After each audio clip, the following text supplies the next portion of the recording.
Daedalus, the great inventor, felt the weight of King Minos' anger like a stone on his heart. Once celebrated for his brilliance, he now lived in the shadow of his own creation. The very hands that had shaped wonders were now bound by fear and regret. He and his young son Icarus were prisoners in their own masterpiece, the labyrinth. A marvel of design, yes, but also a prison with no doors, no windows, and no mercy. The labyrinth was a maze of towering stone walls and twisting, disorienting paths. It was built to contain the Minotaur, a beast born of vengeance and shame, but now it held its creators captive too. Beyond the maze lay the island of Crete, surrounded by the endless blue of the Aegean Sea. The waves sparkled under the sun, but to Daedalus and Icarus they were a shimmering wall, beautiful yet unyielding. Their crime? A single act of defiance. They had helped the Athenian hero Theseus escape the labyrinth after he slew the Minotaur. It was a choice made from conscience, not rebellion, but Minos saw only betrayal. King Minos, feared across the seas for his cunning and cruelty, would not forgive. His pride wounded, he turned his wrath on Daedalus, the man he once trusted most. And so, Daedalus and Icarus were held captive, not in chains, but in isolation. Their genius, once a gift to the world, had become their prison. The labyrinth was no longer just stone and passage, it was a symbol of their fall. But Daedalus was not a man to surrender. His mind, ever restless, began to turn. Not toward pleasing the king, but toward freedom. He studied the birds, the wind, the sea. He dreamed of flight, not as myth, but as possibility.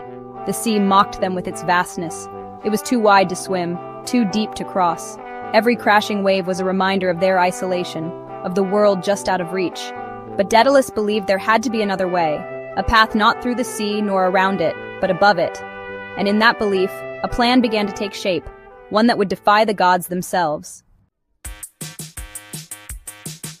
Daedalus, observing the birds that soared effortlessly above the island, found his solution.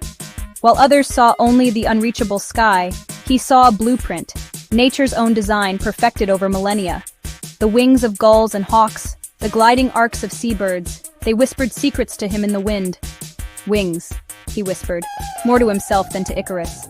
We shall have wings, not of myth or magic, but of craft and cunning. He would not wait for rescue. He would build salvation with his own hands. He gathered feathers of every size, the smallest from sparrows, the largest from eagles, each one precious. He scoured the cliffs and beaches, sometimes crawling on hands and knees, driven by a vision only he could see. Each feather was a fragment of hope, a shard of sky. He bound them together with twine, carefully crafting two great arcs, mimicking the shape of a bird in flight. The frame was light but strong, shaped by instinct and memory, by the silent study of wings in motion. For the crucial element, he used beeswax, warming it with the heat of his hands until it was pliable, binding the feathers securely. The wax, golden and fragrant, became the glue of their dream, holding together not just feathers, but faith. Young Icarus, his initial fear giving way to a sliver of hope, assisted his father. He fetched fallen feathers, his small hands trembling at first, then steadying with purpose. In his eyes, the impossible began to shimmer with possibility. He held the wings steady as Daedalus worked, the two of them moving in quiet rhythm. It was more than construction, it was communion. A father and son, bound by desperation, daring to dream together. As the wings took shape, so did their impossible dream of freedom. Each curve, each feather, was a step away from captivity. They were no longer prisoners. They were architects of escape. The air, thick with the scent of beeswax and sea salt, vibrated with their quiet determination. The sea murmured below, the wind whispered above, and between them, two souls worked in defiance of fate.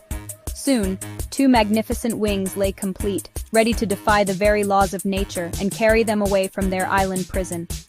They were not just tools, they were symbols of ingenuity, of rebellion, of a desperate hope given form and feather. The day of their escape dawned bright and full of promise, the sky painted in hues of hope and uncertainty. Daedalus, wings strapped tight to his back, stood at the edge of the cliff, the wind tugging at his tunic. He turned to his son, his heart heavy with both love and dread. Icarus, eyes shining with excitement, stood ready. His wings, crafted with care and precision, mirrored his father's. Feathers bound with wax, a symbol of both ingenuity and fragility. "Remember, Icarus," Daedalus warned, his voice tight with apprehension. "This gift is not without danger. It is freedom, yes, but also a test. Fly too close to the sun, and the wax will melt. The heat will undo all that we've built. Fly too low, and the sea will drag you down into its depths. The waves are no friend to wings. Stay with me. Follow my path. Trust the wind, but trust me more." With a deep breath, Daedalus launched himself into the vastness, the cliff falling away beneath him as the sky opened up. The air rushed past his face, cool and sharp, and for a fleeting moment he felt a pang of terror. What if the wings failed? What if he had miscalculated? But then, the wind caught beneath the feathers, lifting him. The fear gave way to awe. A sense of exhilaration surged through him.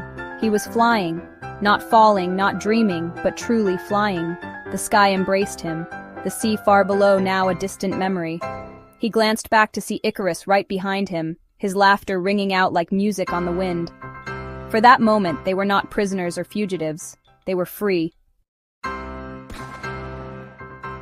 The island of Crete shrank beneath them, becoming a distant memory. Icarus, drunk on the feeling of freedom, soared higher, his laughter echoing across the empty sky. He had never felt so alive, so free. The sun, warm and inviting, beckoned him closer. He dipped and dived, mimicking the playful movements of the birds he had so often watched from afar. "Icarus, come back down!" Daedalus called, his voice barely audible over the rush of the wind. Fear tightened its grip on his heart as he watched his son climb higher and higher, ignoring his warnings. But Icarus, lost in the exhilarating joy of flight, didn't hear his father's pleas. He was a bird, a god,